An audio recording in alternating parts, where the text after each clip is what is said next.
ready for takeoff. We're cleared for takeoff. 5, 4, 3, 2, 1. Time to take flight in your community and in your life. This is Audio Airstrike. Hey, what's up, everybody? I'm Everett Hall McNeil, and this is Audio Airstrike, episode 165. For those of you who had a great Valentine's Day, hope you enjoyed it. Hope you spent time with a family member or your loved one or a new love in your life for some of y'all. However, this episode is pretty special because I brought in a guest that are close friends of mine, but also they have taken their love for each other and have turned it into a brand, but a brand that's genuine about their love. Ladies and gentlemen, with me at this time is none other than YouTubers Slice and Rice. What is happening? Thanks for coming on, man. Yo, What's going on? Having this, man. I'm gonna be honest. I'm gonna have the giggles on this one, man, because I'm so excited to be here with you, brother. It's been so long. Been trolling the whole night, but yeah, we're so excited to be here. This is the second time, actually. This is the second time. Yes. This is the second time. For those of you who remember Audio Airstrike back in the day, I had them on for the dating game, which was 2018. So it's about roughly 2021. So it's been 3 years. So a lot has changed. The podcast that looked nice. I like the lights. Thanks. I had to upgrade. Lord knows I had to upgrade. Fresh shape up. I had to do it for this. Nice. I went straight to the barbershop before this. I said I cannot come up here looking like a caveman because Matt's gonna clown me. Oh, I was waiting. You was waiting. Yeah, you was checking too. I said you went straight to the barbershop because you knew if I would have saw you came out here, you had like that tumbleweed bush. Oh man, the top of the microphone bush. Yep. Right, the Steve Harvey one that ain't shaped up yet. That one. Yeah. He's like low key going in on you. Huh? No, he's saying if I did. If he did. Okay, you know I had to get you back. With that being said, it's a pleasure to have y'all on. I ain't going to turn this into a roast session. I'm not. But I could. I got all. With that being said, you got a couple in the chamber. Yeah. Let me pull this out. Oh, okay. So I wanted to talk to you guys, one, about your relationship that I had the pleasure of seeing manifest. I watched you guys grow into your relationship as boyfriend-girlfriend. I watched you guys grow into that from that standpoint to marriage. Mm-hmm. And then I watched you guys became parents. Nice. And to sit back and watch that in its totality, it is an awesome sight because to see two of my close friends take that step together and it's genuine, which, you got to really search through and see that in people these days. Mm-hmm. It's something great to see. So I'm fortunate to see that up close and personal and be like, wow, I was there for that. I was there when they got together, was there when they got married, was there when I found out, when we all found out, the world found out you guys were, having a baby on the way, and here comes Jerichias, and, it's a beautiful thing. Which, by the way, the first to pronounce it correctly. First try, man. You 1 for 1, dog. Dog, I had to get the. I can't be close friends of y'all. Out on the pod. It's like, right. I say this. Right. Right. I ain't want to be that. Guy. They would have butchered his name. You would have looked at me like, "Come on, yo, fam, how long you been around?" Hey, we appreciate it. Yes, it means a lot. Thank you. Yeah, absolutely, man. This is special because not only have you seen us grow, but we've also seen you. So yes, we're so proud of you, Everett. All of the things you're doing, from the podcast to the film, you've been hustling since college. Well, since I've known each other, so I'm pretty sure you've been doing it before we met. But it's just awesome to see how much you're growing and how far you've come, bro. So congrats to you as well. Yeah, thank you. Thank you, man. I appreciate it, dude. It's an awesome journey. To watch us start something and still continue it. Yes, exactly. What more could you ask for? You know what I'm saying? Right. $1 million. I mean, not at you. You better call somebody else because I don't have that over here. I don't know what. Hey, I do not have that over here. Y'all will probably get that faster than I will. I'm telling y'all. Make sure y'all keep up your taxes, IRS, stuff like that. Right. Yeah. So with that being said, I want to switch gears to starting off. Basically, I met you guys in college. Mm-hmm. And I remember, like, I was in the car. Matt, I don't know if Matt remembers this or not. I was in the car with him. We were driving somewhere. Of course, he was driving. I didn't have a whip yet. And this was definitely like around like 2013-ish, going into 2014. Oh, okay. So, like, he was like, I knew he saw somebody special that he liked. I couldn't put my finger on who. So, Lord, I'm sitting there. Yo, I'm because sitting what if there. Everett like the same person? I'm like, I can't let him know. No, like, I was just asking one, to be nosy. Two, because it was like, I'd never seen him look at somebody like that or have these feelings, and you see it in his face. Okay. So I asked him in the car, and I respect him from this, because this was like, I was going Law and Order SVU trying to figure out who it was. I was asking nicely. I wasn't pushy about it. I was like, hey fam, like, who is it? Do you remember this, by the way? No, yo. I told you he wasn't gonna remember it. So he was like, no, it's not. No. I was like, well, who is it? He's like, can't tell you. It's not the right time right now. He's like, can't tell you that. I was like, all right, fine. I'm dropping it. So keep in mind, and also this little tidbit, it got to a point where we saw each other. We had classes together. We worked together. We hung out together. So we saw each other most of the day. Yeah. Like, that's how crazy it got. I was like, I'm gonna find out. Right. So one day I'm just sitting at my desk, and we all worked for the YouTube crew Yeah. at our job at one point. So I'm just sitting editing. So Glory's right to the left of me. So she starts complimenting Matt about certain things, but I noticed she got a special look on her face. So I put two and two together. Oh, a special look on your face, huh? Was it? I put two and two together. She didn't give that look to nobody else. She didn't give that look to nobody else. Did I look like a tasty cake to her? She was complimenting on you about your editing, but the look said she was interested past that. And I didn't say nothing. But I remember I turned around, I glanced over like this, looked back at the screen. I said, oh, this is who he was talking about. See that, ladies and gentlemen? Ew. For the ninjas that are joining in on Audio Airstrike, I told you, yo. I don't know what Everett's talking about. Yeah, she was pursuing me. You know what I'm saying? Well, I think y'all both had a mutual liking towards each other. Nah, that's okay. You don't gotta go that. Nah, bro. You know what it is. Y'all figure that out. Because it looked mutual from the... Look, I was on the sidelines, but I wasn't, like, in the bleacher seats. I was on the... He was on the bench. I was on the bench. I wasn't on the bleachers. I was on the bench. Yes, yo. It was you. It was Kyle, Neil, and Jay. I think it was probably like the closest that I've talked to with it, and Lloyd. Mm-hmm. But I remember you specifically, like us three doing B-roll around the university, and you were taking videos of us doing like cartwheels and stuff on the field. Remember? Did you know that? Mm-hmm. So,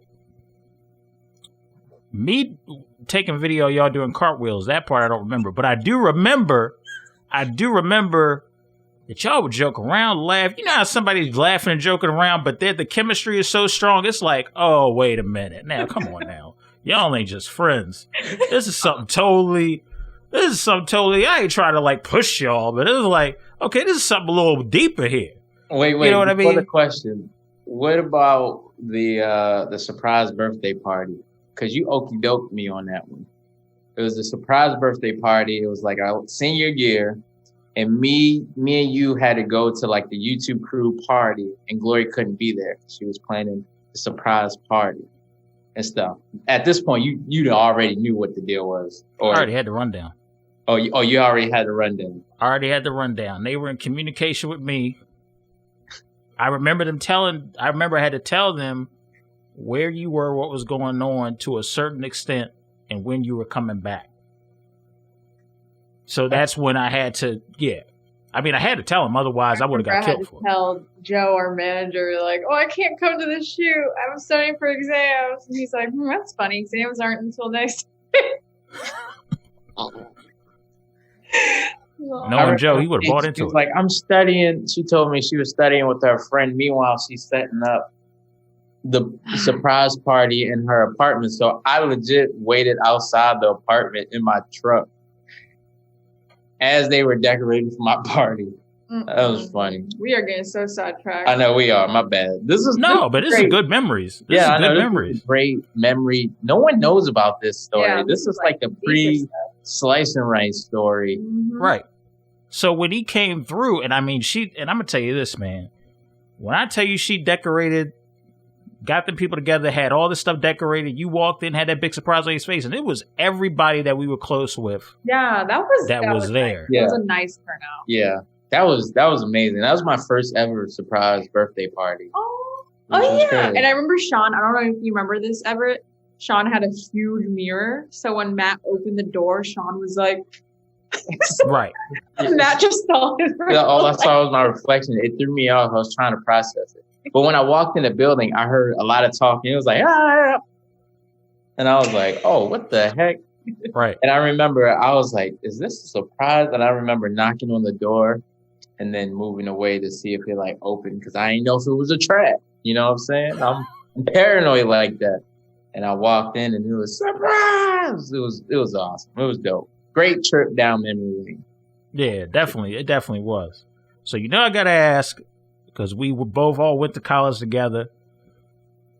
It's one thing to hear from me, because I'm on the bench. You guys were on the field. So, field-wise, your view, what qualities did you see in each other that made you want to be together?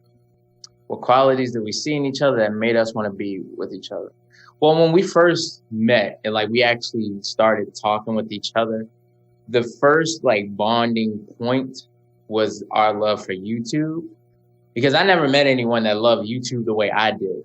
And the reason why I joined the major that we did, which was film, was to make better YouTube videos.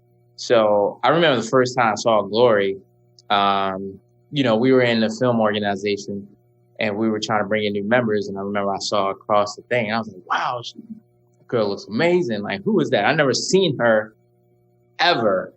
And then we finally all, together went to like a wings restaurant, Bill Bateman's, and she was sitting there. And that was like the first time I got a chance to talk to her. And I realized like she was like this very, very bubbly, goofy chick. And I was like, yo, this girl's kind of funny, like, and dope and stuff. So we had our first one-on-one conversation and we were like talking about YouTube. I'm like, oh yeah, you like YouTube? Well, do you know these creators? And she was like, yeah, do you know these creators? And I was like, oh, this girl is awesome. So I guess answering your question, one, we had similar likeness. Like we were passionate about the same things too. She was funny. She laughed at everything that I said. I don't know if I could be with somebody that didn't think I was funny. You know what I'm saying? You gotta at least fake that joint. Make me feel better for self-esteem.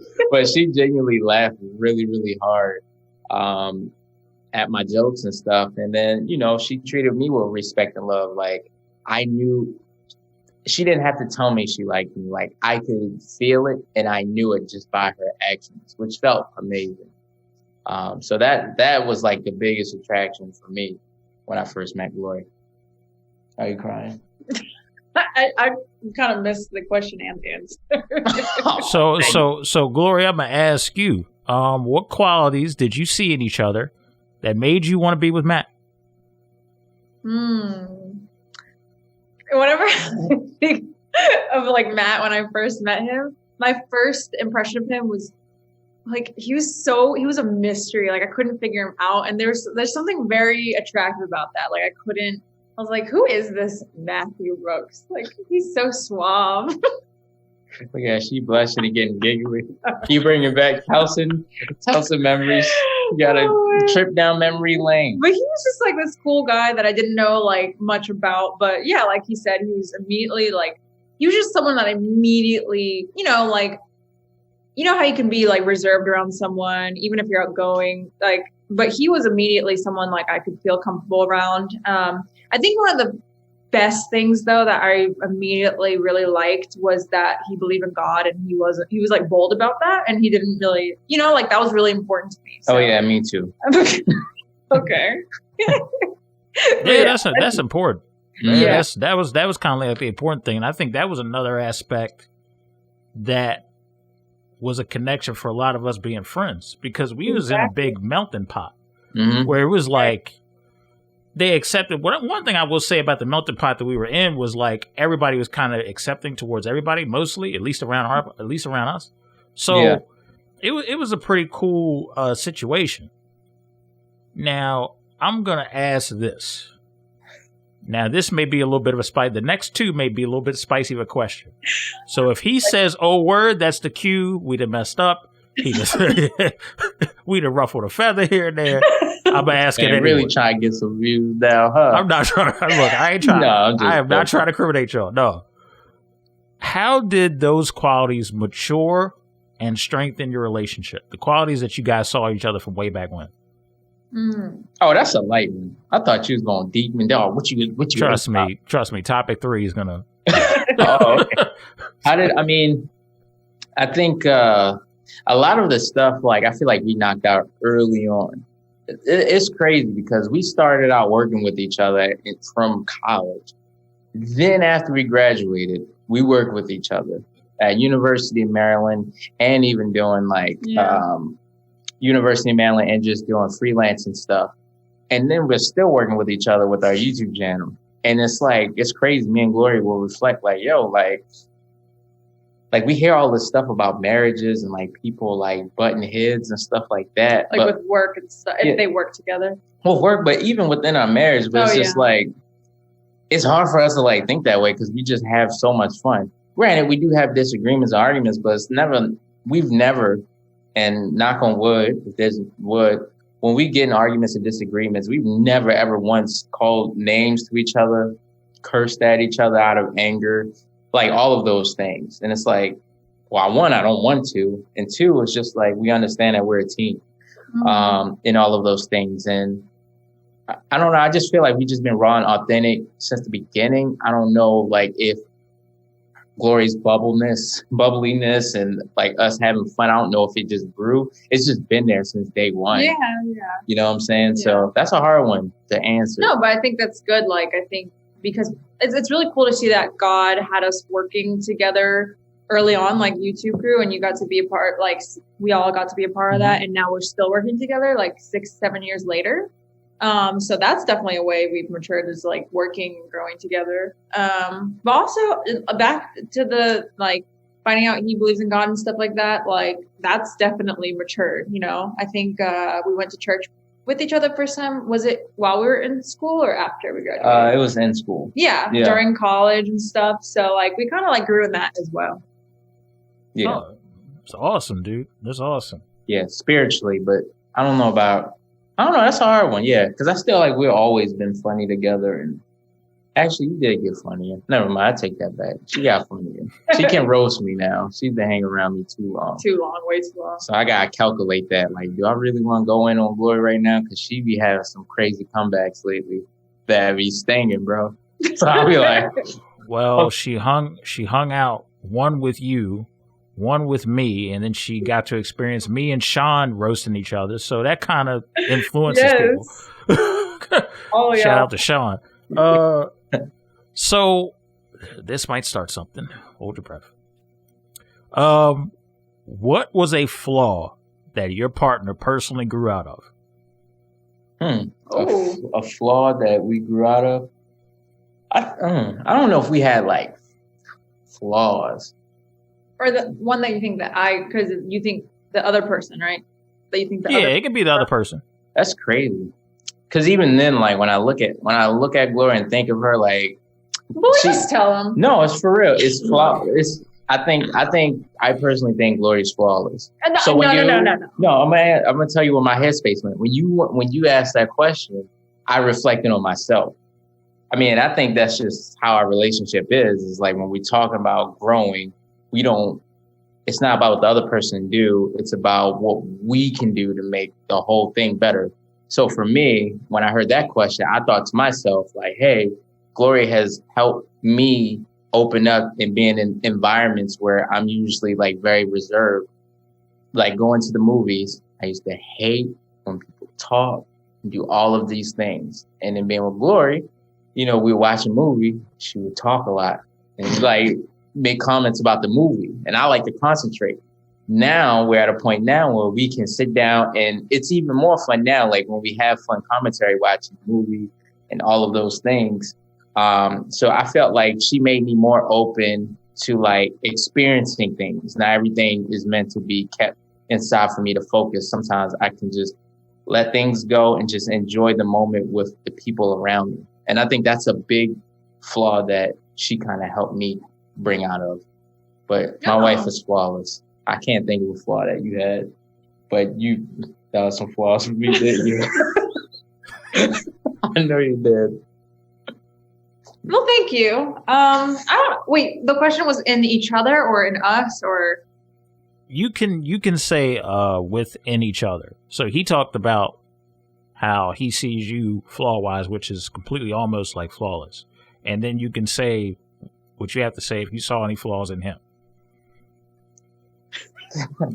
Actually, no, I was going to say the one that you already said, though. Like, he used to, I guess, like, I don't want to repeat it because you already said it. But that was one I thought of, like the movies. Like we used to, like we went to the movies. Like I think it was like our first time knows about this. Going to I think it was 22 Jump Street that we saw in the movie theaters. Yeah, and I was like, I was laughing so hard, talking to him like, oh my god, did you see that? And like I could tell he was like bothered. And by the end of it, he like pulled me aside. He's like, hey, like, what did you say? You said. All right, so it wasn't like you wasn't laughing all the time. Everyone was laughing. It was how loud you were laughing. Like, 'cause she was right next to me. And this is the first date. So, like, something funny happened. And she'd be like, ah, ah. I've never experienced that, ever. So that threw me off. So after the date, and just imagine, like, you're on your first date and, like, your date says this to you, which is why I'm shocked that she's married to me. But I pulled her aside. I'm like, yo, so, like, you must have thought that movie was really funny, huh? She's like, yeah, why? I was like, yeah. You laugh pretty loud, you know what I'm saying? Like I commented on her laugh. I cringe thinking about it now, but that was something I had to grow out of. Yeah, I was like, you don't accept me the way I am? Like that's how I felt at the time. But he's gotten a lot better because something about Matt is he just doesn't like loud noises a lot of time, but like he's with me, so it's loud all the time. And like another thing is like I really like I'm very reactive and very like dramatic about like if someone gives me a gift, I'm very like, oh, thank you. You know what I mean? So like, I feel like Matt has had to like adapt and like learn how to entertain me and stuff like that. I really appreciate. Oh, it's worse than that, bro. She go to the grocery store. I have to stop what I'm doing and watch every single item that she got from the grocery store. And she has to show me like it's the Price is Right. Like she pulls it up and she's like, potatoes.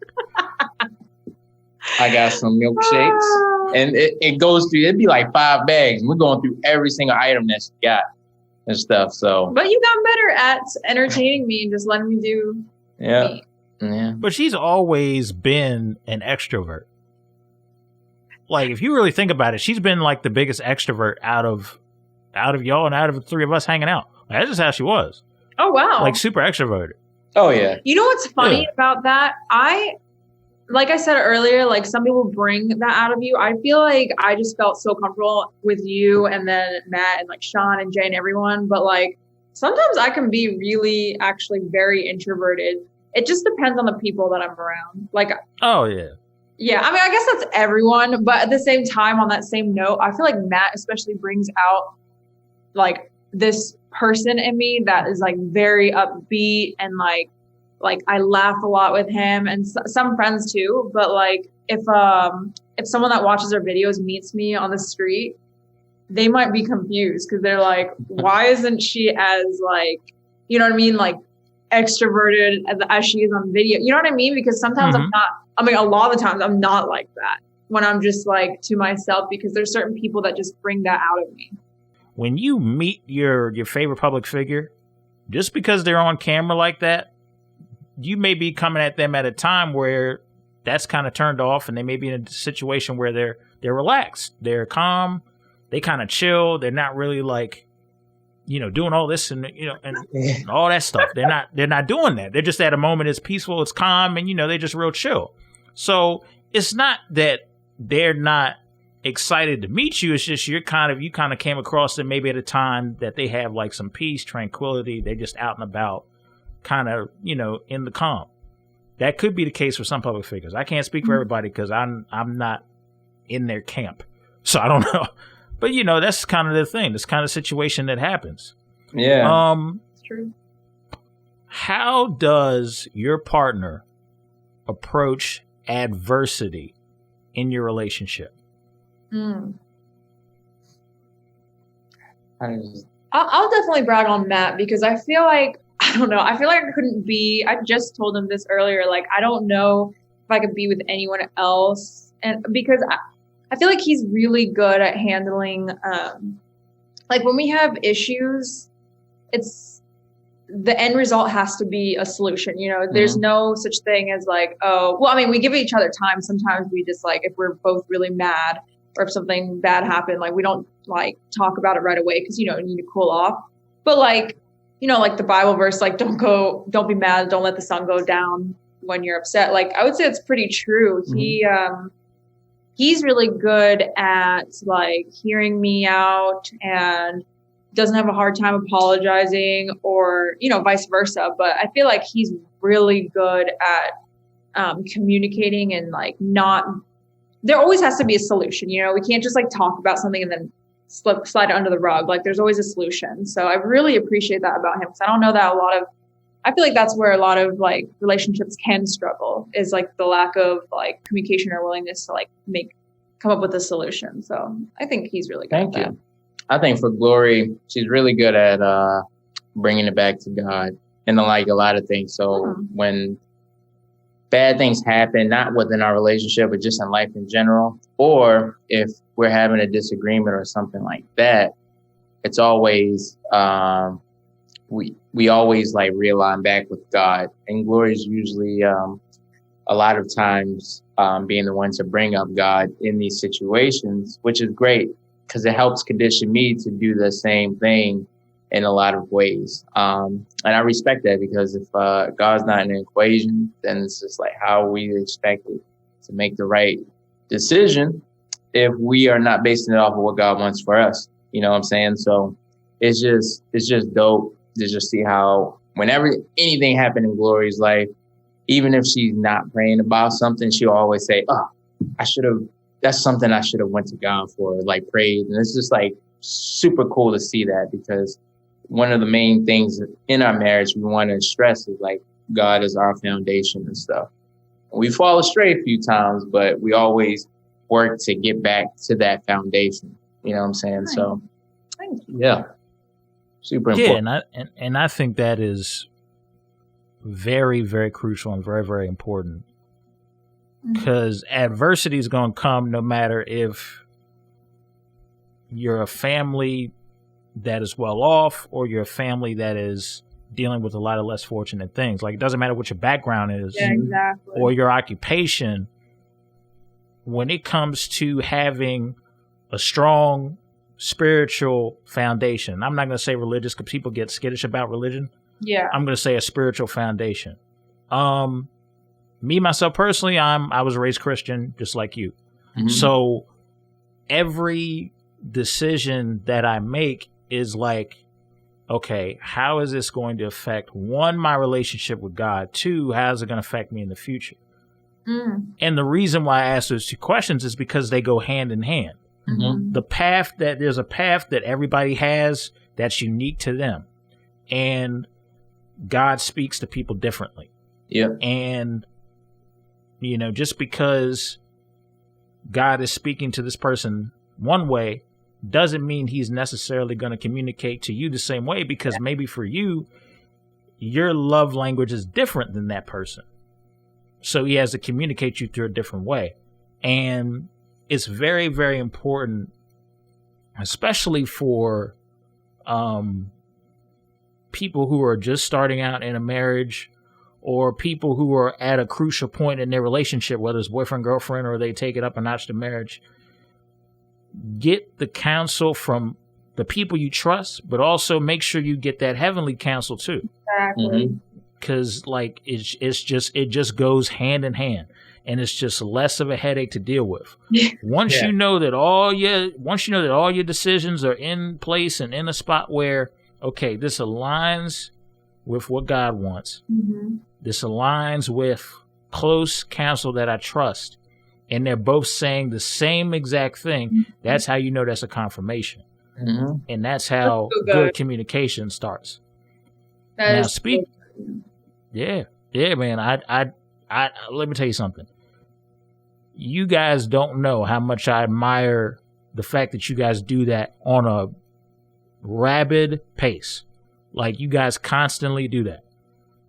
Oh, like, you guys constantly, it's like an iron sharpens iron type of thing. And you guys do it on a spiritual foundation. And it's really good to see. And it's really good to see, especially when it comes to you guys communicating. Like, I've seen you guys communicate very well. There's people older than you that I ain't throwing no shade when I say this. I ain't throwing no shade. Somebody see this and be like, what's Everett talking about? I'm like, no shade. I'm trying to edify people here.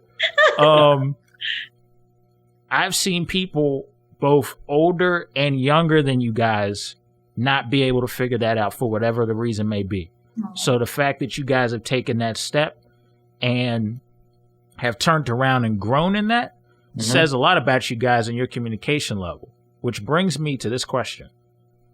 How did the communication in your relationship change from then until now? I think it's always growing. If you don't grow and get better with communication, it's going to be very difficult because you're growing and getting to know each other.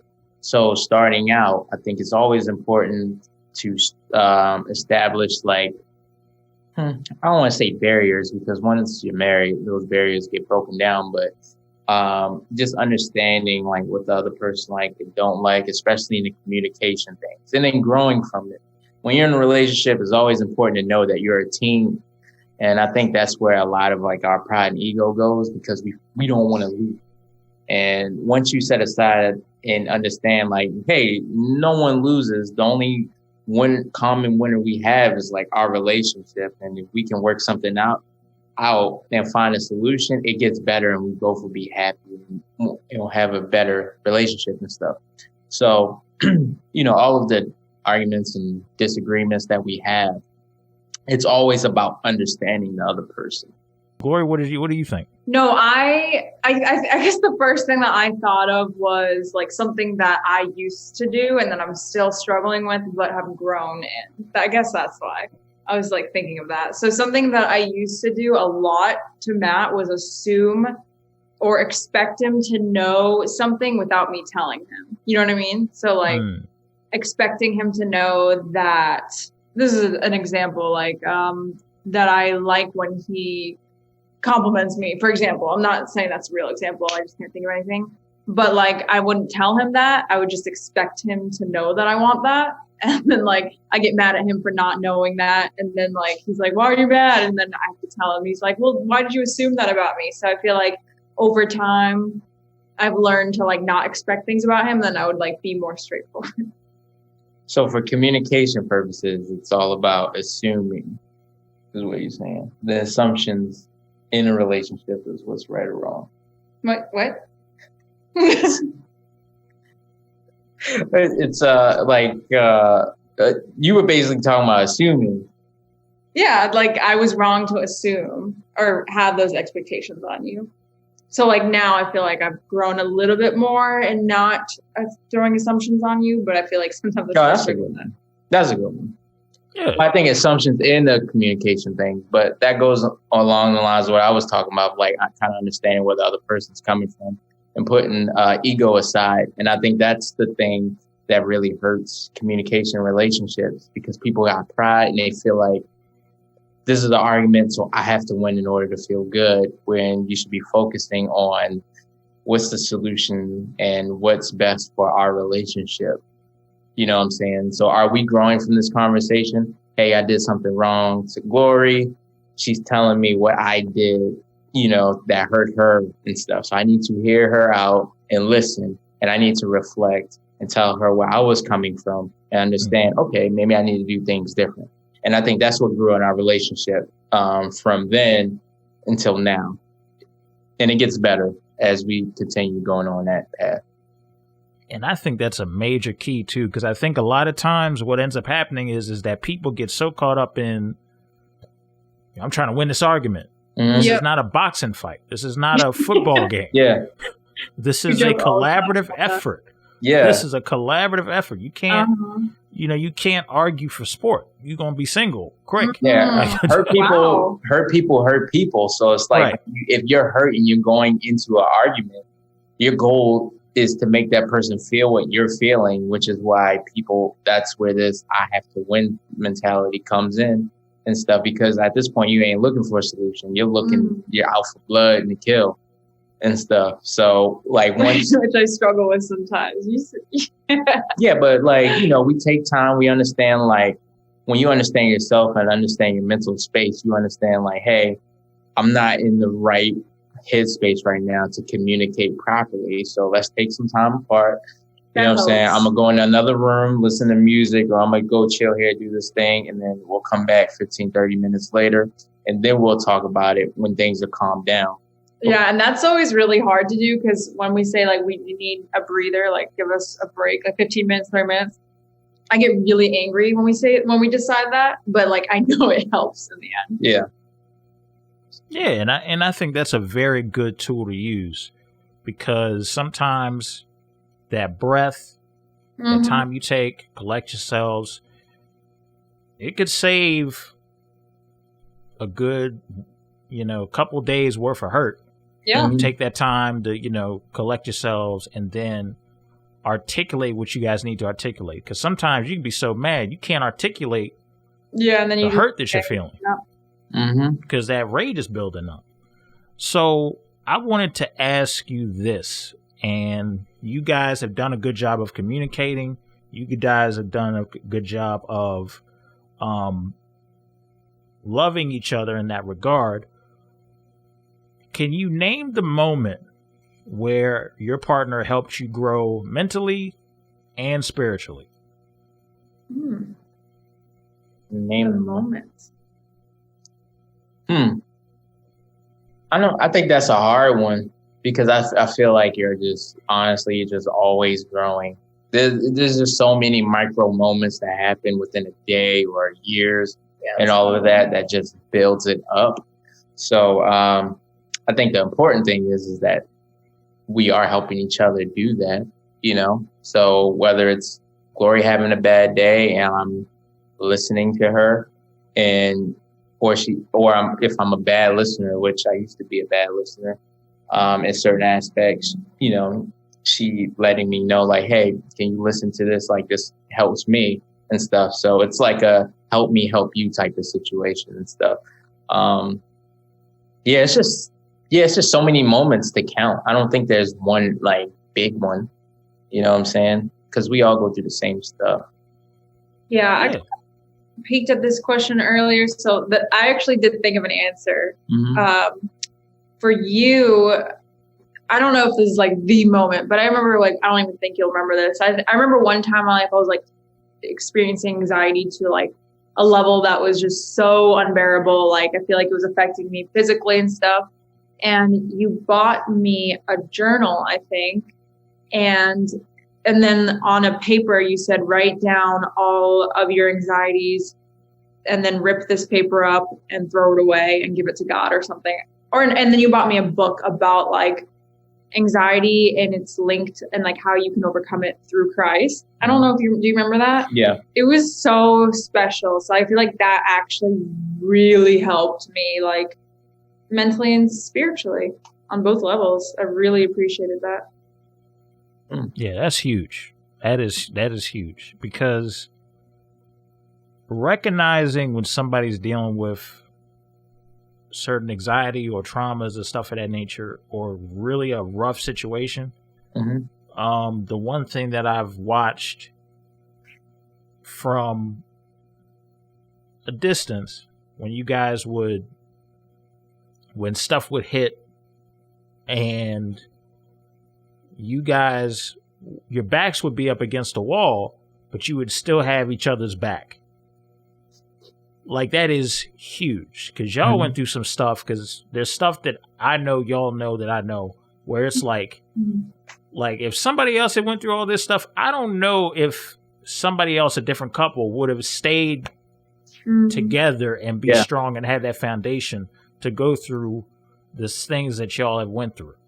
And it is very, very, very powerful to sit back and see Glory have your back. You turn around and you got her back, and then y'all come together and be like, okay, it's not and even though you guys don't take on a us versus them mentality, it's kind of like the mentality of it's us, our foundation with God, versus anything that's trying to hinder what we're trying to build. Yeah. Appreciate that. Yeah. Yeah, so that's major right there. That's major right there to me. That you guys are carrying it that way. And I think it's and we can look over the last 5 or so years and we can see that has worked. Like, yeah, you know what I mean? I don't want people to think like we had to grow to that point. You know what I'm saying? Yeah. It wasn't like we got in a relationship and that was just like automatic. We had an understanding, like, once we got in a relationship, like, hey, we both love God, so we want God to be in our relationship. And it was this active understanding of, like, we have to, in order to have a really great relationship, really great marriage, we have to work on our personal character too. So I have to work on my personal character as a husband, as a father, all of those things to make sure I am the best version of myself to make this thing go really well, and Glory the same way with her. So for anyone out there listening, like, I feel like moving the approach of, like, making sure that you're worried about yourself and how good you can be, and make sure you're with a partner who wants the best as well. You know, because teamwork makes the dream work. We say that all the time with everything. Yeah, absolutely. Definitely, absolutely. This is the problem that I see with certain couples, and this is not throwing shade, this is giving game.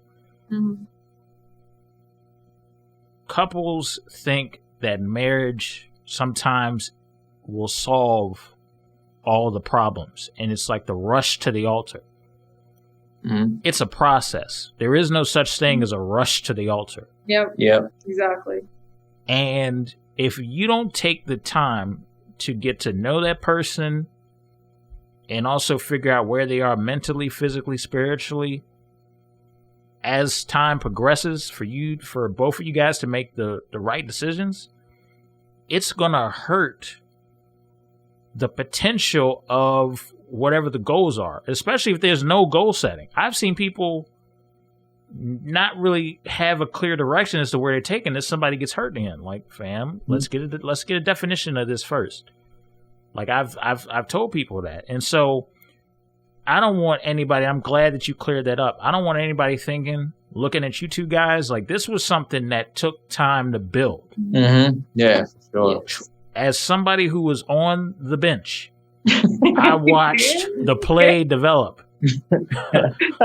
I was at the training camps. Yes. They were at the training camps. Like, it's some totally different. Yeah. This is, you know, this is not, you know, they're up top getting a trophy. No, they had to work at this relationship. Yes. Oh yeah, for sure.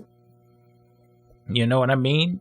This relationship became a marriage, and then this marriage established them and made them parents. But it took time and lessons to get to that point.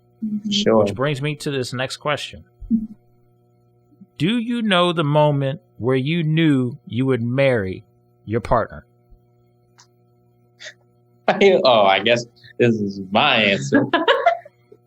Yes. I haven't. Yes. So the moment I knew like Glory, I was going to marry Glory, was it was a time where I got arrested for something I didn't commit, and I had to spend time in jail, and Glory was there every single step of the way. And we were fresh. We were fresh in our relationship too. I think we were like, I think it was like a year and a half in, 2 years in. Yeah.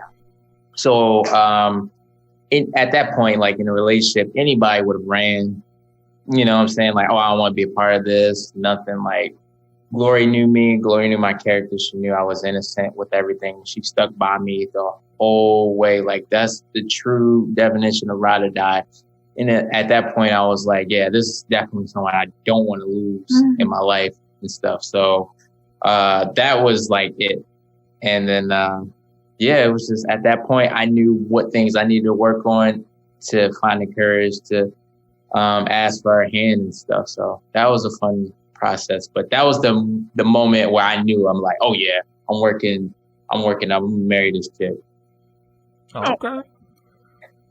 I love that because I've heard you say that before, and that's why I looked at you. I love hearing it. You love hearing it. This might sound crazy, but I feel like I knew when we started dating. I was just like, well, I don't know if I knew, but I was just that fast. I feel like because I don't know, there were a lot of things leading up to our relationship where I just felt like I would never be able to, like, I don't know. I felt like life was against us before we got into a relationship. And I was like, man, like, I'm never going to know what it's like to, like, for him to be my boyfriend. Like, I don't know. I just feel like everything was against us. Even when we were in a relationship, you know, like our cultural differences and my family not knowing if, like, you know, like if they accept it or not yet. Like, so a lot of that stuff. But even though there was stuff going against us, I feel like once we finally started dating, I was like, oh my gosh, like, this is it. I don't know if that's the moment, but so she got you. No, hey, look, that is awesome. I mean, that is awesome. Now I will say this: for you to know, possibly in college, that you must have had a divine like confirmation, like, hey, this is the one you're gonna marry, or a hunch or something. Because I did not know that. I'll tell you, I didn't know she knew that fast. We were sitting in the den. I think it was just us two. And she told me about her dream she had. And I don't even know if we was in a relationship yet. I think we was just talking. And she told me, just imagine that you're not in a relationship at all, but you're interested in this girl. And she tells you like, hey, listen, I had a dream that you gave me a ring and it said like, I love you on it. What? And stuff. That's what you told me. No. Yeah, you told me. I know it vividly. You said inside, it was like you told me it was like a busted, like, it was like a busted ring that was like rusty and stuff. And inside it said like, I love you and stuff. And you said it was like a bunch of like dudes like lined up in the dream, but I came forward with like a ring or something. And I told you that I love you. And this I don't remember that. Oh, now you got amnesia all of a sudden, right? But and like going off of Glory, like I felt like I knew that Glory was the one, but I didn't know that. I didn't know like, okay, yeah, I'm solidifying that I'm going to marry her. But I did feel like early on, like even while we were like talking, like I think that's what like back. I don't know. I just kind of like knew, like I felt that energy. I felt that spirit. And I was like, yeah, she's definitely the one. And that's why I like fought hard for Glory and stuff, you know? So I think people can sense if someone's the one early on, but you know, certain triggers can kind of help you solidify like, oh yeah, I'm going to marry this person. Yeah. I mean, hey, a lot of people get different hunches at certain points. Yeah. Sometimes it takes a real like hard experience to realize that. Sometimes it takes like some people just know. I know somebody that second date they was like, yeah, this might be the one. I'm like, I'm not gonna. I mean, I'm thinking, all right, it may be a little bit too soon, but in their mind, if they got the confirmation, who am I to judge? Yeah, you know what I mean. So I've always wanted to ask y'all this. because now we're getting to some of the brand questions and balancing your brand and your marriage and being parents. So how did y'all come up with the name Slice and Rice? Oh, okay. Yeah, do it again. No, I point because Matt's the one. Matt's the genius behind the name. So, you know me, Everett. I love pizza. That's just, everyone who knows me knows how much I love pizza. We definitely argued about it. Yeah. Oh, yeah. Oh, yeah. Me and Glory talk about that argument about the pizza with the little CCs and little Caesars that one time at EMF. But that's a whole nother that is the most heated. This says a lot about our friendship when that's the most heated argument we've had. Yeah. Is over some pizza. Real quick. You said, what pizza chain did you like the most? I like CC's. And then you were like, I said Little Caesars. I remember you look at me dead in my face and was like, "You gonna pick CC's?" I think we were at West Village. Were we at West Village? No, we were inside we were in the EMF building inside that little nook, this little spot. Mm-hmm. Yeah. And that face you gave me when I said CC's over Little Caesars, and you was like, "Man, you lose all your pizza credit." But anyway, that was. I sure did. But, I sure did. That sounded like me. When we were coming up with our YouTube name, I was like trying to brainstorm like some duo names and stuff. So at first, we were trying to do the whole typical, let's combine our names and stuff like that, all of those.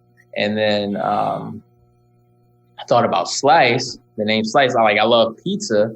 And then I was like, what's something catchy? What's something that rhymes with slice that you like? That's what you asked me. Yeah. And it was obviously rice.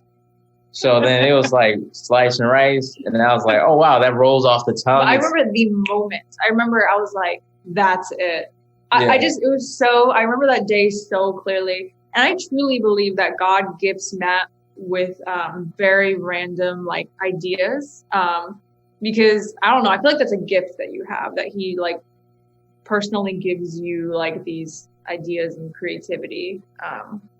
Because they're just because like we weren't thinking about branding at the time, but I feel like at the time, like now, even like as Slice and Rice, like it does work for us. It works really well. It's like a really easy name to remember and stuff. So I feel like even though we didn't think about it in that sense, it has worked out. Yeah, like we understood branding without understanding branding. Even my mindset with like the jingle in the beginning. It was like, I want to create a jingle that's so annoying that it's stuck in your head. Like, I don't even care if it's good or not. Like, I'm going to use this weird Elmo-ish shaped voice, and I'm going to just sing that joint. So, like, when you watch the video, that theme song is stuck in your head. Another gift. I really think that was like a gift. That's just a gift that you have. Nah, that was just God. I ain't even going to take credit for that. But that's pretty dope, man. Because when I looked at it, I was like, "Oh wow, that goes right with what they're trying to do." Like, and the thought of, and I remember that intro too, and I remember hearing it. I was like, "How does it go?" I'm not doing it. I ain't got the voice for it. You know it better than me. Y'all own the brand. I know. I just wanted to hear you sing it. That's all. No, you ain't getting me like that. You ain't trying to roast me. You ain't trying to. I ain't falling for that. I ain't falling for that. I can have my gullible moments, but no, not that. I'm 30. You can't. We're going to take that sound bite and put it in the beginning of our video. Oh, yeah. Please don't. So let me ask y'all this. How did y'all personally balance your brand and your relationship, your personal life? And what struggles do you face between the two? Why are you looking at me? I think that's just like an automatic cue of like, all right, who's going to answer this one? Honestly, okay. It was harder in the beginning, but there are some days still where it's like, actually, no, I think I'm making that up. No, not that I'm making that up. I think it's just become challenging in a different way. It used to be challenging because we were a couple. Now it's challenging because we have a kid. You know what I mean? So it's like, who watches the kid? Like, when do we like spend time with the kid? When do we like work? You know, like how do we manage our time? That's been the struggle lately. I think starting out from the beginning, it's one of those things where YouTube, you gotta create barriers. Like early on, we had a video about like abstaining until marriage, and like all of those things being vulnerable in that way. And then as we continue to create and grow, we understood like how much we are willing to share about our relationship and how much we wanted to keep from ourselves. And, you know, our family also were like helping keep us grounded too, of like reminding us not to share everything. Like it's okay to keep some things private in a way. Like everyone's not meant to know like everything that's happening, which is why we don't make videos about our son or put him in the videos as the main subject and stuff. And we learned early on also, because we almost broke up because of YouTube. And it was like when we were approaching close to 1,000 subscribers and we watched what YouTube was doing to our relationship, we were prioritizing work more than being a couple. Yeah, it's stuff. like all we would talk about, you know. Yeah.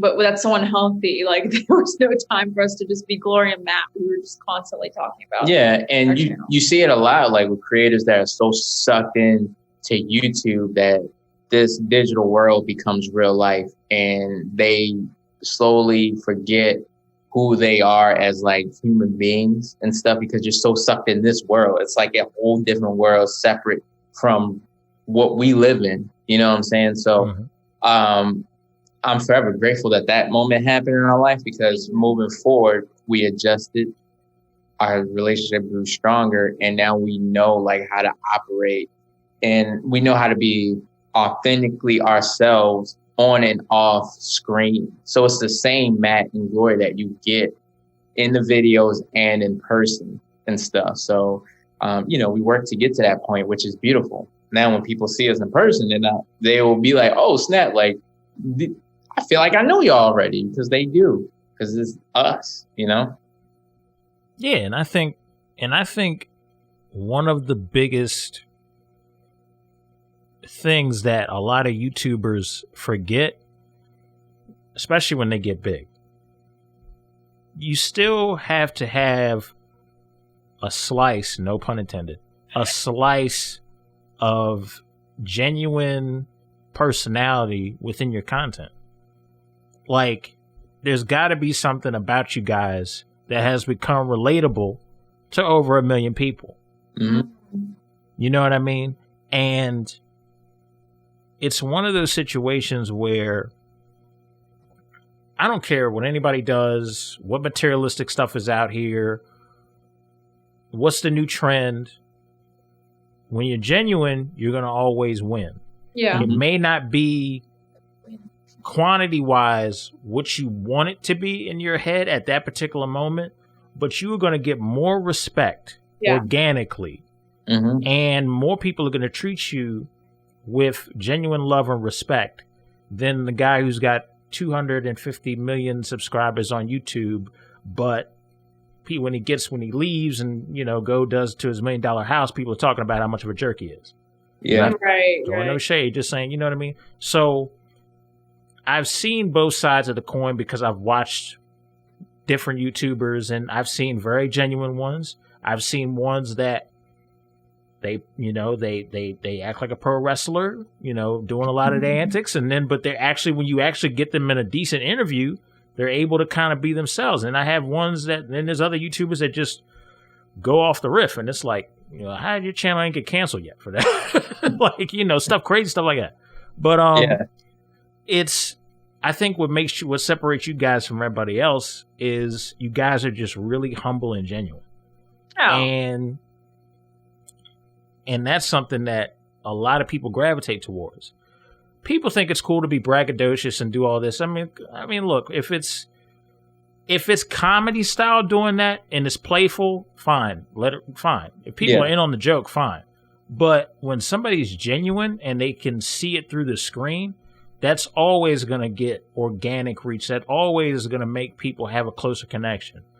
I'd rather have 500 people be intimate with me, know me, be willing to have progressive discussions with me than, you know, a million people, and I don't have that same connection with them. Right.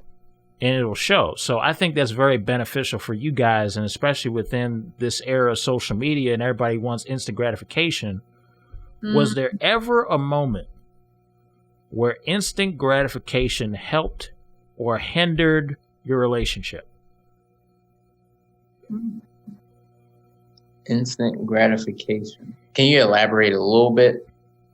So, like, the search for fast satisfaction in something. Mm-hmm. I don't think it was like. I mean, I don't know if this like really affected us, but as you were talking, it made me reflect on how our channel, like, we've been at it for like how many years? Like 6. It's going on 7. 7 years. It took us this long to get to 1 million subscribers, whereas some people, it takes them just a few months or a year nowadays. So it took us a really long time, which is also why it's a very humbling experience, because we get to like really grow in the growth rather than like immediately growing overnight and then not knowing to do with all of this, like, you know what I mean? Like attention and stuff. I think the closest thing to instant gratification that was weird for us was this like one app that we were on. I guess I won't name drop just in case, but it was weird because like the app was so new, but we got on it when it was so new that we grew really fast on it, and it had nothing to do with YouTube, but we grew a lot of followers really fast, and it was like the first slight taste of what, I don't want to say fame, but lack of a better word, fame could feel like, because we were constantly getting messages or people would freak out if we like called them on the app and stuff. And it was like, whoa, like we didn't know what to do with ourselves. Like it was constant like notifications on our phone. It was like instant gratification. It was a nice feeling, but at the same time we were like, okay, hold on, this is slow down. We don't know what to do with it. And then that whole chapter kind of ended. So it was very instant gratification, and it was like weird because we got a taste of it. I feel like God kind of like gave us a peek into our lives, like, oh, this is what it can be like and it will be like, but I'm not going to give it yet because you still need to learn how to deal with this. I guess that was like a blessing in disguise. And just from like a relationship standpoint too, like I think we take a little bit of time before we make like big decisions. So it's like where we want to move, or, you know, having kids and just all of that stuff, because what Gloria just talked about with like that instant stuff, we know, like, I guess it's like the fear of making a wrong decision. So we typically like take a long time before we make like a big decision stuff in general. Yeah, I mean that, and that's the smart way to go about it. Because like, if I I'll be transparent on here. If I turned around and I had this out of nowhere viral piece of content that just hit, and a bunch of people messaging me talk about, hey man, this helped me out, I said I would be humbled, I would be excited, but I'd be overwhelmed. I'd be like, where in the world is all these messages coming from? I never get these messages. My phone be dry as I don't know what. What is going on? I'll just be transparent here. I would be like kind of startled a little bit. I'd be like, wait a minute.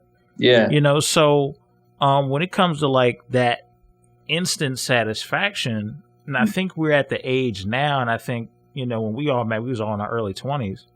The age that we are now and the maturity that we've gained, we kind of see the pros and cons. As you get older, you check the pros and cons to everything. Yes, this is good, but like, what are some cons that we need to worry about? And I'm not trying to be negative, but it's like, okay, what are some ways that this is going to hurt us if we don't manage it properly? So let's focus on how we can figure out ways to manage it properly so we can nurture it and make sure that it's genuine to what we do. Okay. So, you know, that's one way to handle the instant gratification. Because I think at this point, you guys know your own numbers. You guys are used to certain comments. You're used to certain views. You're used to, certain things within your brand. But you also are paying attention to what's coming up, what are the pros and cons if we make this decision this way or that way, and doing different stuff like that. But not only that, how it affects personal life as well. Like, I think you guys are at that point where you guys can see both sides of the coin and everything. Yeah. Yeah, for sure. I mean, our first viral video, we weren't even in it. And that was like, I remember we were getting like nonstop like comments, messages. We didn't even know how to handle that, what to do. I remember seeing the subscribers come all up. And then we dropped our next video after that and then lost like 10,000 subscribers. You know what I'm saying? It was very humbling, and like we learned like, okay, this is how we need to operate on our next viral video. And our next one didn't come for like another year and a half, which was like Glory experiencing cornrows for the first time, which was a dope video. But it was at that point we knew how to handle like all of that energy from the audience and stuff. And yeah, I mean, everything, just treat everything as a learning experience. You know, you live and then you learn, you know? It took a lot of time to be patient too. Mm-hmm. Yeah, I mean, and here's the thing. Patience mixed with talent and a decent work ethic, it's worth it in the long run. You know, guys, everything's a process. It took you guys 7 years to build this platform to where it is now. I'm still on my journey. I've been at this consistently now with this brand for 3 to 4 years now. And before that, it was called something else before I rebranded it. So it just, like, nothing happens overnight. And even if it does, what you don't see is the times people look at stand-up comedians and see them on these big stages with these big crowds. They started out in the comedy clubs in front of 20 people. Yeah, exactly. You know, it's a process. It takes time to get to that point. You have to hone your craft. Like, it's one of those situations. Like, I remember you look at first videos and be like, good grief, I messed up here. I did this wrong. Yeah. I look back at some podcast episodes I did. I said, why in the world did I do it that way? Like, good. That's good. That means you grew. Yeah, that means right. you're growing, man. Shoot, I fumbled here. Like, I mean, it's not in this take, but I fumbled the intro here. It happens. You know, you just move forward, you learn from it, and you push. Yeah, for sure. Yep. So let me ask you this. Earlier we talked about the qualities that you guys had when you first met each other in college. How have those qualities in your partner evolved since becoming parents? Ooh.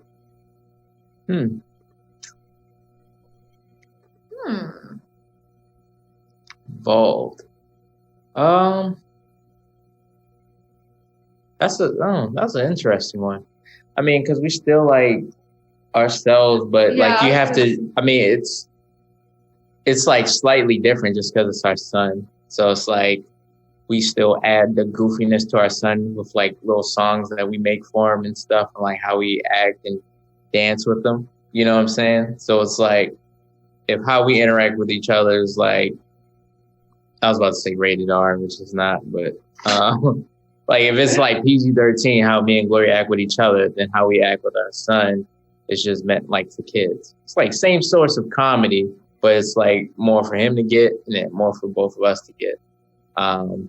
Yeah, I don't know. I mean, I don't know the answer to that question, but I love seeing Matt as a dad. And so like to kind of go on that, like his goofiness, like I see it like our son, like he lights up when Matt comes in the room, like in a different way than when I come in. Like he loves me, I know that, but when Matt comes in the room, he immediately smiles because Matt's just always being goofy. So I just love seeing Matt as a dad, like seeing that.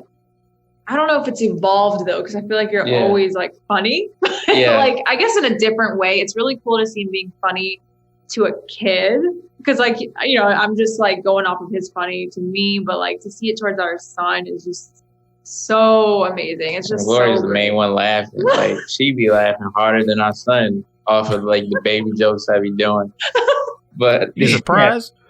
Yeah, I know, right? I'd be like, what the heck? This song's meant for him. Why are you laughing hard? But yeah, I don't know. It's just nice, man. Like, and it's good to see like Glory's nurturing qualities with Jerry. Just because like, yeah, I am playing, but like when he tired or something wrong, like he want Glory. So it's like I can't do nothing about that. He a mama's boy. So yeah. Let me ask you guys this. You guys are excellent parents. I hope you so. guys are y'all a lot of fun.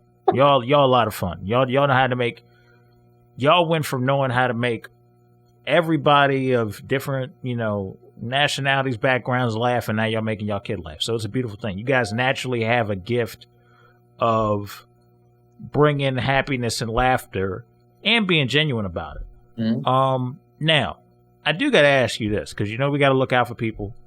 What gems of advice would you give to new parents? Ooh. Hey man, our son is only like going on almost 5 months. Like, I have lots of. what gems? What would I do differently? Or what would I do? Yeah, differently. I don't know. I don't know if this is like too much to say, but I feel like before, when we weren't parents, like I feel like no one told me how hard it would be. So like, obviously we love being parents and I would not change it for the world. I don't want my old life back. I love our new family and our new life. I wouldn't want to change that. But I don't think anyone warned us enough, or me personally, how hard it was going to be a new parent. Like, obviously we knew our life wasn't going to be the same and that we wouldn't be getting sleep and stuff like that. But there are so many changes and I get it. I don't think anyone wants to scare you when you become a new parent. But at the same time, like I needed a little bit more reality in the advice, because I just feel like I needed to know like how different and like how hard it would be. And also, as a woman, like physically it was really hard, and that comes with like a lot of mental challenges too. So like that first week, especially between me and Matt, it was rough. It was really hard being a parent. I almost didn't enjoy. I was like, oh my gosh, like, is this what it's gonna be like for the rest of our lives? Because I was in so much pain. I didn't know how to like manage everything. Matt was like doing everything for me, but like over time it gets way better. But I didn't know how hard that first like month was gonna be. Yeah, I think the biggest thing, like Gloria said, people are afraid to scare you. Yeah, which I get. But had they have scared us, I think we would have prepared way better, especially with work. Because we're our own bosses. You know what I'm saying? Like we run our business, so it was like there was way more. We haven't really officially taken a break from work just because we didn't prepare that well. So like since the birth of our son, we were still making videos and stuff. And I kind of wish, like for the future, I think we would prepare better where everything is taken care of, so that we can dedicate like a time, like a month or whatever, a break of just being present. Present in all of those moments and stuff. So being present in a moment, but then also like, making sure we're doing enough research in like a lot of things, asking people a lot of questions instead of expecting them to just tell us stuff from all things, not just from being born, but like asking specific questions of like, how are they at 2 months? How are they at 3 months? What is 4-month regression? Like all of those things, but kind of learn it on the go. But if you can like educate yourself on those, you can better prepare yourself and work as a team too. Like we're still adapting to each other because at the end of the day, you're a team. So it's like, including the baby, like the baby's involved in that team as well. But I don't know. I still feel like a noob, so I don't know what kind of heavy. Yeah, we're still noobs for sure. Ask us that question when baby number 2 comes. That a spoiler? No, I'm playing. No, ain't no spoiler, man.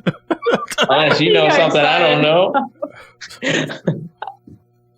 I wouldn't be one of the first to know. I would probably be like the next tier. Parents supposed to know first, Right. then your close friends, then you just I'd be shocked either way. I'd be like, oh, that was quick. So we are waiting. The first baby is a lot to have on our hands. Yeah, so you see our eyes already. Mm-hmm. Somebody probably like, damn, Slice, what you get into before you got on this podcast? Yeah, that's just tiredness. Get tired though. So, which that brings me to the last question. What inspires the foundation of your relationship? It can be a series of people. It can be a certain thing. It can be anything. Floor is yours. Man, honestly, I just it's just about God at the end of the day. And I know that sounds cliche, but we just don't want to disappoint God in everything that we do in all aspects. So within our relationship, and we just want what's best for our family. So when we wake up every day, it's like, how can we be better people for our family and stuff, and making God proud at the end of the day. But that, for me personally, that's all I care about, is making God proud. So when I do die and I'm like waiting in line, I'm not scared. Like, what is God going to say? How I handle being a husband and father and stuff. I want him to say, hey, you did good, son. Come on in these pearly gates. But yeah, that's my biggest motivation and inspiration. Yeah, and I love that about Matt, because I feel like it's so easy to fall astray, or to forget, or to get caught in the motion of life, and so I don't read my Bible every day type of thing. It's so easy to forget, but I feel like even though every person is victim to that sometimes, I feel like Matt does a really good job trying to remind us to we just recently started doing Bible study together in the morning. Some days we forget, to be honest, but most days we try. So I feel like that is definitely, like you said, the motivation for everything we do. Sometimes I forget, but I notice in my life when I am not putting God first, everything is just house messy, we look crazy, not showering, not going well. So I definitely agree that that's the motivation, that's the inspiration, the priority. And it's not always perfect. We're not always on top of it, but when we really try, I can notice a difference in our life. Yeah, that's awesome, man. That's awesome, man. And I'm so, I will say this, I'm so proud of you guys for openly saying, boldly, God's the foundation for our relationship. A lot of people, they just got different views, and, that's not really the foundation of that. But for, nowadays, you don't really hear people boldly saying that. And I'm all for it. And look, I'm the type of person, I've been around so many people from different backgrounds, I can kind of almost get along with everybody. Mm-hmm. But to hear somebody boldly say, hey, God's the foundation of our relationship, and this is what we believe, and we're not condemning anybody, this is just who we are. Yeah. I will always appreciate somebody for, being graceful, but at the same time being bold and being this is the foundation for us. It's something we build our foundation on. We take it seriously, and it's because we have done that, it's grown this nice family. It's grown this nice brand. It's grown a sense of entrepreneurship. I remember when you guys were working 9 to 5s and trying to leave the 9 to 5 to start this brand. And now you guys are at that point where now you guys are now your own bosses. But not only that, you guys are the type of people that will turn around and will treat the CEO just as good as a janitor. Aww. And you can't say that about a lot of people that own their own brand. So my hat's off to you guys. You guys are not only good parents, you guys are not only good creators, you guys are just genuine good people. And I'm proud to call y'all two of my close friends. So I definitely... And we are proud of you, brother. And thank you for always holding us accountable as well. Yeah, we expect you to call us up when we're acting out of line. To be honest, I haven't really heard anything crazy. So, I mean, if anything, I'll just send some encouragement. Now, obviously, if I hear something crazy, it's like, hey, yo, fam, you slipping. Come on. Hey, man, why you chill out, man. Why you do that? Why you do that? But yeah, man, again, like I said in the beginning, we're so proud of you. And it's been an honor, being on this podcast, man. It's long overdue. And I'm We were just looking happy, forward- man. We got a really dope circle of like just creative people, Yeah. and we can continuously like motivate each other, man. So we're proud of you, brother. Thanks for having Thank you us for all your on, encouraging man. words. Yeah, thank you. Hold on, Yeah, absolutely. I think the Venmo said that it was a decline or something. Whatever you sent us. There was a decline. In the Venmo, you sent it in Venmo, right? No, I So let me just ask you playing. this: you got Cash App? I'm just playing, brother. He's so dope. Oh my goodness! Look out! Look, I'll see if we can get some fragments of Bitcoin. I'll give you that. Hey, man, I would gladly accept some Bitcoin. You don't got to tell me. Hey, 10 years from now, that might have been that'll pay for more, several appearances. Yeah, absolutely. But yeah, man, thank you so man. much, brother. This has been great. Yeah, this is fun. Yeah, it's been good, man. It's been a long time since I've seen you guys, so it's just to give. It's like, to be honest with you, it's like we never. It's almost like we never left. Like it's Right. one of the things. Once we see each other, it's like, oh, I already know what it is. Comedy Yep. style. Let's go. A bunch of laughing. Uh-huh. Right. You're Oh, flopping to the yeah. floor. man, I really wish this pandemic would be like completely over so we could all like hang out. I just imagine how fun and laugh heavy that would be. Yeah. Like, imagine how dope it's going to be when we're finally able to do that. Like, people going to be hanging out like never before. It's going to be crowded. Every town going to look like New York City. Respectfully. Hopefully, it don't get too crazy. Like Everybody- Project X type stuff. Want to leave the house so bad, like you saying yes to everything. They be like, hey, you want to go to the library? Yes, I thought you never asked. Right. That'd be the one day you see the library packed out like it's Walmart. I'm just reading in public. Oh my god. Yeah. Right. Crazy. Absolutely, man. Well, look, I'm going to let y'all get y'all rest. I'm going to close this. It has been such an honor having y'all on for this 165th episode of Audio Airstrike. I definitely appreciate it. Thank you so much for being supportive friends of mine and also guests on this show. So I greatly appreciate it. No Hey, we problem. thank you too. Do you have like a little closing, little outro thing? Like something you stated, like I definitely call them do. your little rockets. No, I don't have, you know what the craziest thing about it is? I don't really have a hive. Like I don't really have a hive name. Yeah, that's because you gotta name them. You gotta name them, man. Your little missiles. Not little. That's probably all adults. Rockets. This is the airstrike. We'll think of something. Your little sound waves. Your sound bites. Oh, the We'll sound see. bites. That's hard. The bites. Okay. The bites? I don't know. That sounds like something you catch. Oh, she got the bites. All right, I'm done. All right. This has been great. Thank you for having us. Yeah, thank you. Absolutely, man. It's been a pleasure. It's been an honor. Well, with that being said, this has been another edition of Audio Airstrike. Thank you guys so much for listening. Every week we will be back with another episode next week. Y'all take care. Have a good one.